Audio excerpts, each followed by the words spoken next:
Halo guys, gua barusan bangun tidur dan gua sekarang baru keinget kalau sekarang itu tanggal 10 November. Nah, dan gua berinisiatif untuk mencari anak buat ditanya-tanyain seputar peristiwa 10 November itu seperti apa. Bagaimana tanggapan mereka? Simak terus video ini.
Halo teman-teman, kita sekarang udah berada di kelas Aliyah Madrasatul Quran.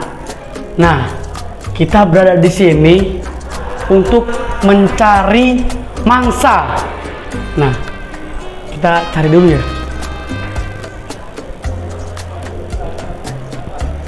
Nah, iku on arek iku lho. Gak aru lapo. Ayo diparani.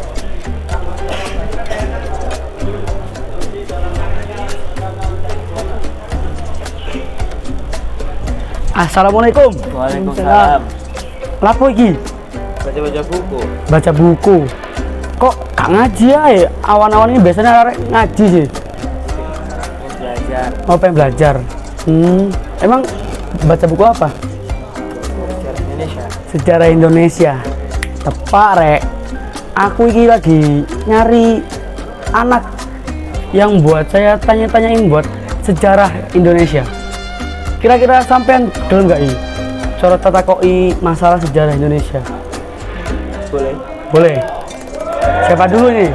Ini dulu. Sampean dulu ya. Mau ya? Iya, langsung aja.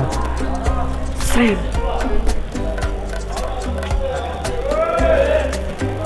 Nah, langsung. Sampean lagi namanya siapa? Muhammad Reda Azwan Nasir. Muhammad Reda Azwan Nasir.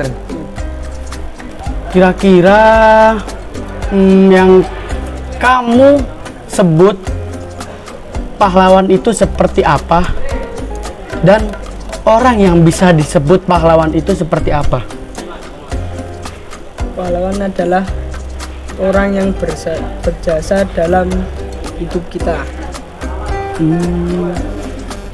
Orang yang bisa kita sebut pahlawan itu seperti apa? Seperti guru, orang tua. Ya, orang tua.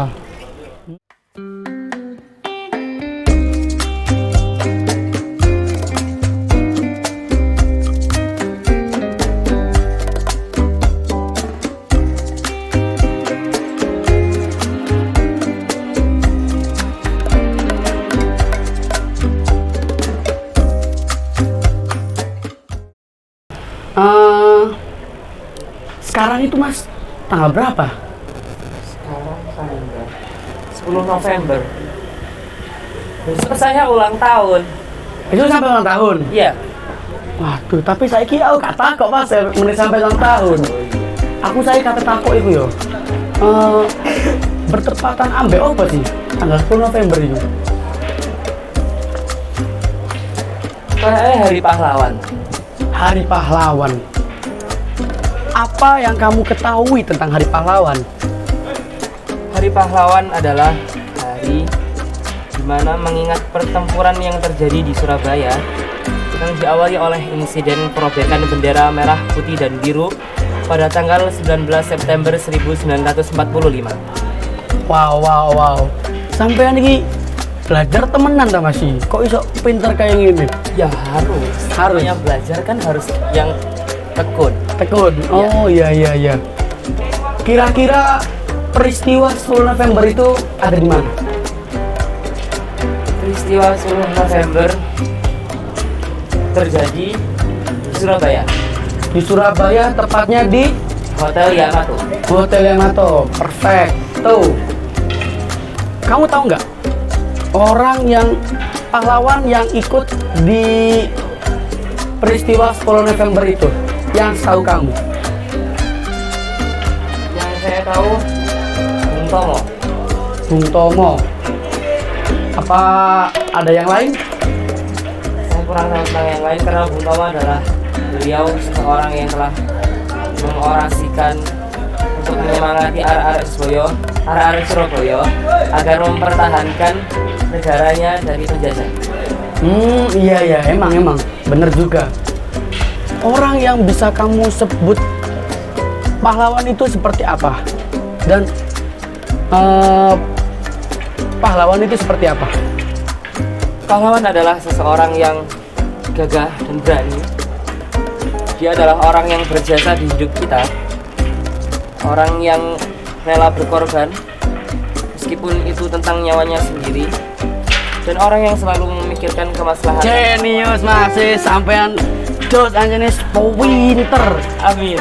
Wis muga-muga sampean meneh ranking 1. Wis ndang wisuda, wis ndang mari ya.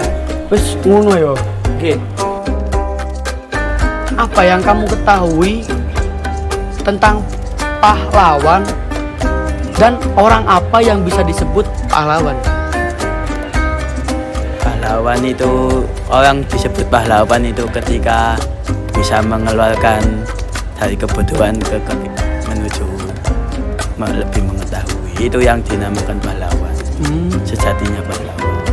Dan orang yang bisa disebut pahlawan itu seperti apa? Kita tadi nih Mas. Tadi ini Orang yang bisa seperti guru itu ya. Oh iya. pahlawan.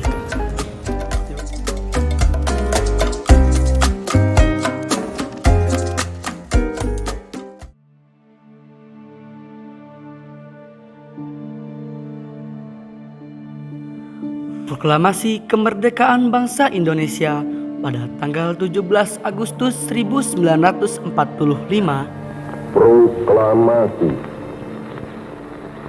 kami ternyata bukanlah akhir dari sebuah perjuangan. Justru perjuangan makin tidak mudah ketika tentara Nika membonceng tentara Inggris untuk kembali menduduki Indonesia.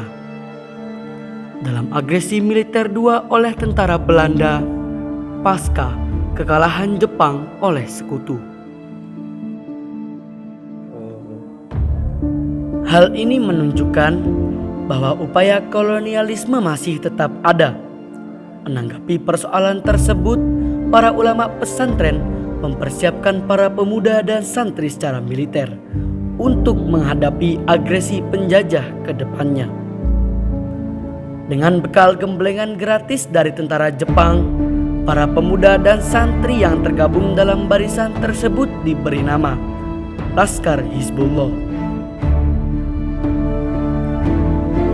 Tepat pada 9 November 1945, tentara sekutu mengeluarkan ultimatum kepada warga Surabaya melalui selembaran kertas.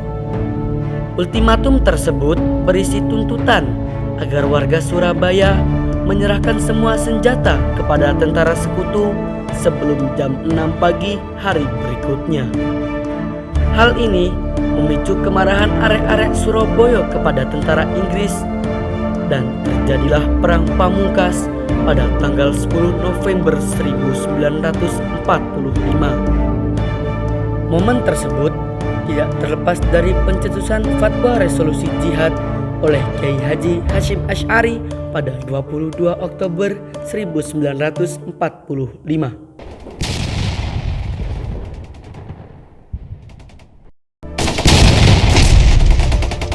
Resolusi jihad ini menggerakkan seluruh elemen bangsa untuk mempertahankan kemerdekaan dari agresi militer Belanda yang membonceng tentara sekutu.